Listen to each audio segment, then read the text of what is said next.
Exactly. Well, co-PowerCat publisher and co-host of The Drive on WIBW, Tim Fitzgerald, he's covered the Wildcats for many years in several bowl games. But since he's been in Manhattan, the transfer portal, NIL, a lot has changed. I talked with him to get his thoughts on this current team, and does he believe the culture is still intact? I wish the portal didn't open until after the bowl games, but that's not how it works, and it's really made coaches are in a tough bind to try to get ready for bowl games, and in some ways now it's shifted a bowl game. Kansas State is ending the 2023 season, but because of the portal and so many different guys leaving, now they're kind of starting the 24 season with a bunch of young guys in Orlando, and that's kind of cool. Players like Will Howard, Trayshawn Ward, Kobe Savage, Nate Matlock, Willie III, who have entered the portal, some have found new homes. Phillip Brooks and Ben Sennett now declaring for the NFL draft. Some big names no longer in Manhattan. Coach Kleiman and Fitzgerald said it has to do with NIL, getting more playing time and to help them towards their future. Well, the future in Manhattan is Avery Johnson now, who has the keys of the program.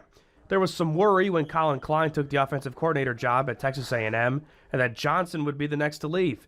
But Johnson reaffirmed his commitment to the Cats, and that's where Fitzgerald said he was born to be a leader. And I want to remind people, he's a true freshman.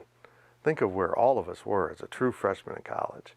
And to be in that position, to be in a room full of grown men and being looked at as a leader, that doesn't happen because you're the quarterback or by chance or just simply because they needed a leader.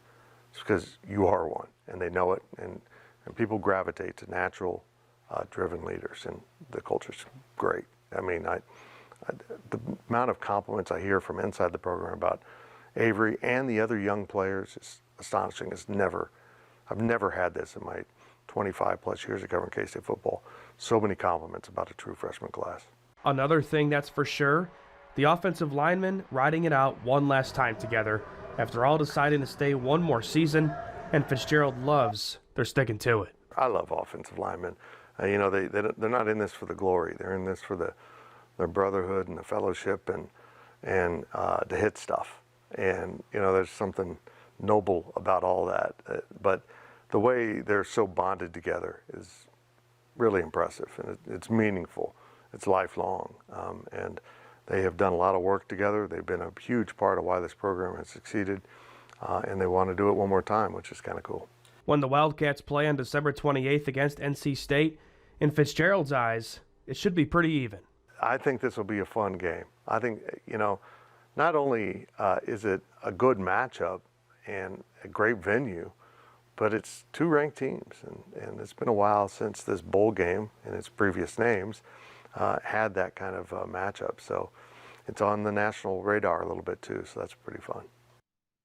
That's some great insight there from Tim Fitzgerald.